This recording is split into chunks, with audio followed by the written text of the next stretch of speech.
बोल बोल।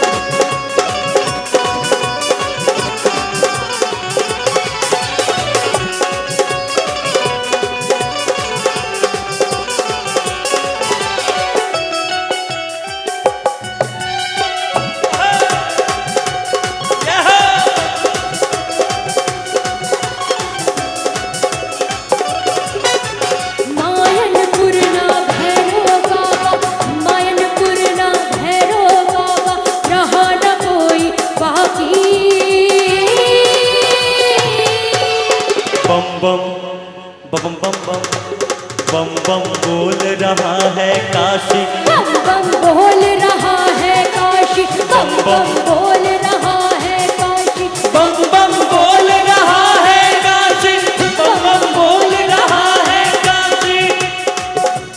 ओम नमः शिवाय, ओम नमः शिवाय।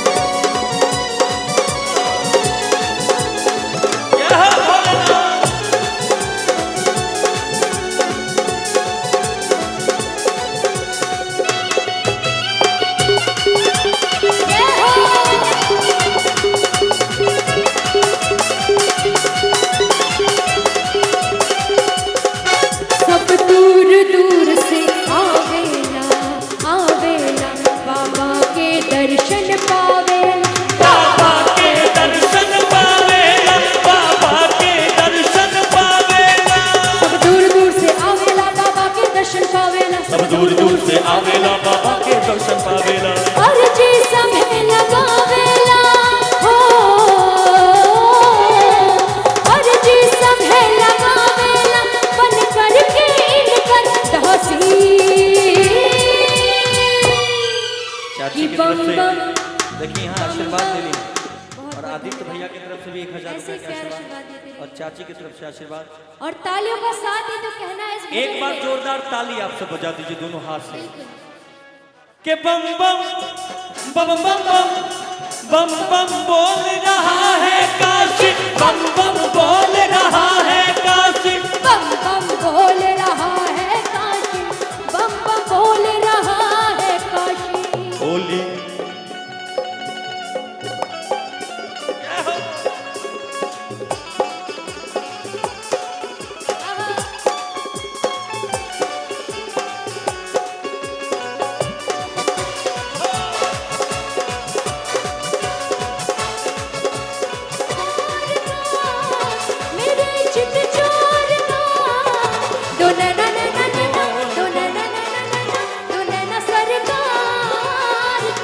तू बोल बम बोल रे, तू बोल बम बोल रे, बाबा के संग डोल रे।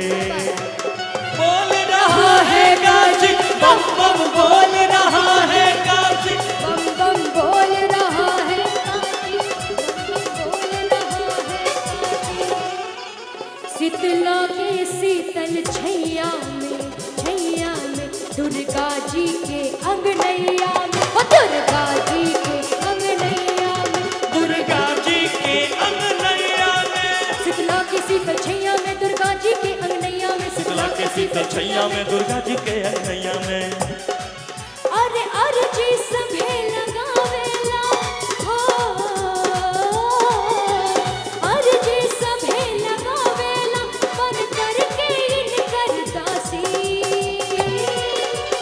बम बम बम बम बम बम बम बम बम बम बम बोल रहा है काशी, बम बम बोल रहा है काशी, बम बम बोल रहा है काशी, बम बम बोल रहा है काशी। माँ अन्नपूर्णा भैरव बाबा, ओम नमः शिवाय, ओम नमः शिवाय। मायनपुरना भैरव बाबा, मायनपुरना भैरव बाबा, रहा ना कोई बाकी, कि बम बम बोल रहा है काशी, बम बम बोल रहा है काशी, बम बम बोल रहा है काशी, बम बम बोल रहा है काशी, बम बम बोल रहा है काशी, बम बम बोल रहा है काशी, बम बम बोल रहा है काशी, बम बम बोल रहा है काशी, बम बम बोल रहा है काशी, बम बम बोल रहा है काशी। बम बम बोल रहा है काशी। बोलते बोलते सामने सरकार की